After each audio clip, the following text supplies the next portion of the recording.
Shalom, brothers and sisters. So let me share some more encouragement with you, waiting eagerly on the Lord and the rapture. So if you go to Isaiah 26 verse 21, it says the following: Look, the Lord is coming from heaven to punish the people of the earth for their sins. Look. Why does he say look? Because you will see the signs of his soon arrival, of his coming. Everything starts showing. Those who have eyes to see will see. Look, the Lord is coming from heaven to punish the people of the earth for their sins. Scripture says that Jesus will return at a time of wars and rumors of wars. Check. Famines and pestilences. Check. Earthquakes and extreme weather. Check. Buying, selling, and building. Check, check, check. Eating, drinking, and marrying. Check, check, check. People saying peace and security. We're seeing that so much that that's become a byword in every household in the world, everywhere. Peace and security, peace and safety, peace and security, peace and safety, everywhere, all over the world, in different languages, like never before. Those two words, peace and security, peace and safety, all the time. Sorry about the background noise. South Africa, load shedding and local shedding and power being stolen, and we persist while we run the race. We are also seeing a perfect financial storm of debts happening around the world, banks shutting down, inflation rising and screaming and going through the roof, supply chain crashes and problems, bottlenecks in the Suez Canal happening, all those things that are affecting markets, crops being ravaged by the extreme weather and destroyed by weather and storms, and all sorts of things happening, non-stop floods, a looming energy crisis, especially in Europe, as Russia's situation carries on, Israel now with their war going on, everything affecting that, manipulated by those in power.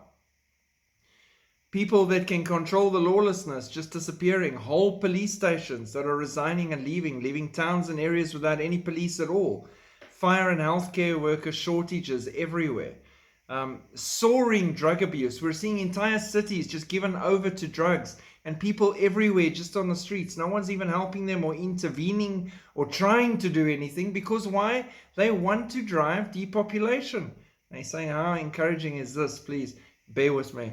Okay, we're seeing this. We're seeing worker shortages. We're seeing the drug abuse, the homelessness, the crime rising, the murder rates spiking everywhere, not just in some parts of the world. We're seeing the corrupt rulers become more evil and sick and twisted every day as we get closer to that exit point of our blessed hope. Openly and in your face evil being promoted as good. And then in that time that we're living in, that we're seeing all these things that we were told to watch for, that we're watching for, and we are seeing, check, all happening all around us. We're now approaching Sheshvan, the Jewish month of the Hebrew year 5784. Begins on Saturday, the 14th of October, 2023. It will be exactly 14th of October. Sheshvan is when the sun enters the constellation Libra, whose scales of justice denote judgment.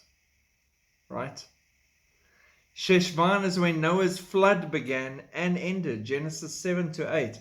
Now, you look at things that are going on that are all pointing to Noah's flood at the moment, and they're calling this attack against Israel the Al-Aqsa flood. And we are now living in the days of Noah and Lot. So again, with a flood reference. It's significant because Jesus says when he returns, it'll be like the days of Noah. Matthew 24:37 to 39. Jesus likened his return to those days, like today, these days. Both occur at a time when people are engaged in regular activity. Matthew 24:39. Both are an escape from judgment. Genesis 7:7.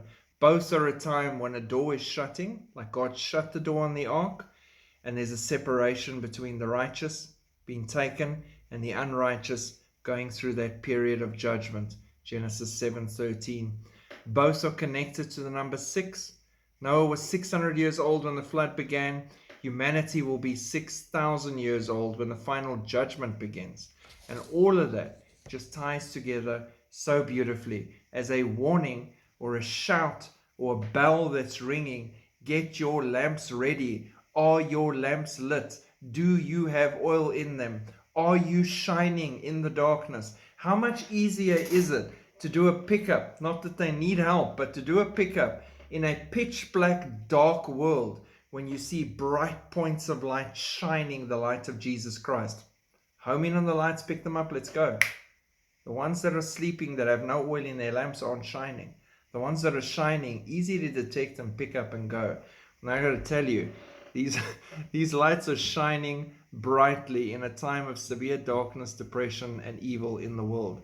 We are shining so brightly that our physical lamps are almost on fire as we eagerly await the return of the one we long for most. So hang in there, stand strong, keep watching. And if you need to take a break from watching, take a break. Spend some time in nature, spend time with God. Just never take a break from a deep desire for intimate relationship with God Most High. Have a great day. Shalom.